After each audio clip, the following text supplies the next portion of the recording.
Sri Ramakrishna, captain Narendra প্রভৃতি ভক্ত সঙ্গে দক্ষিণেশ্বরে প্রথম পরিচ্ছেদের তৃতীয় অংশ। আগে ওই জ্ঞানীর অবস্থা ছিল, লোক ভালো লাগতো না। হাটখোলায় অমুক একটি জ্ঞানী আছে, কি একটি ভক্ত আছে, এই শুনলাম, আবার কিছুদিন পরে শুনলাম ওই সে মরে গেছে। তাই আর লোক ভালো লাগতো না।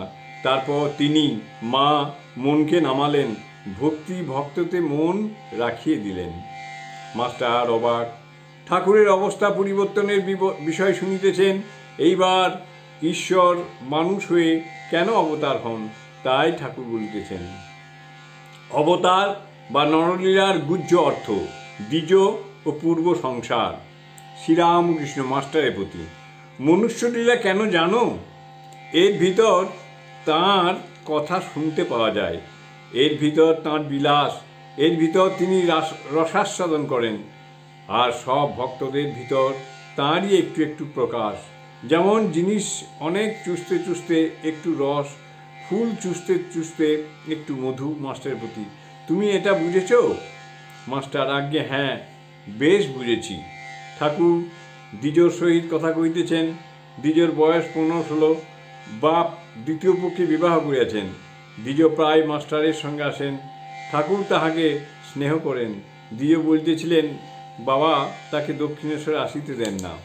শ্রীরামকৃষ্ণ দ্বিজর প্রতি, তোর ভাইরাও আমাকে কি অবস্থা করে?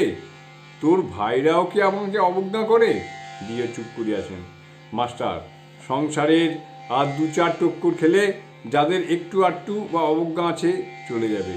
শ্রীরামকৃষ্ণ, বিমাতা আছে, ঘা ব্লো তো খাচ্ছে। সকলে একটু চুপ করিয়াছেন। শ্রীরামকৃষ্ণ মাস্টার প্রতি, একে দ্বিজকে পূর্ণের সঙ্গে দেখা করিয়ে দেও না। মাস্টার, যে আজ্ঞা। দ্বিজর প্রতি, পেনেটিতে যেও। শ্রীরামকৃষ্ণ, হ্যাঁ, তাই সবাইকে বলেছি। একে পাঠিয়ে দিও, ওকে পাঠিয়ে দিও। মাস্টার প্রতি, তুমি যাবে না? ঠাকুর পেনেটির মহোৎসবে যাইবেন, তাই ভক্তদের সেখানে যাবার কথা বলিতেছেন।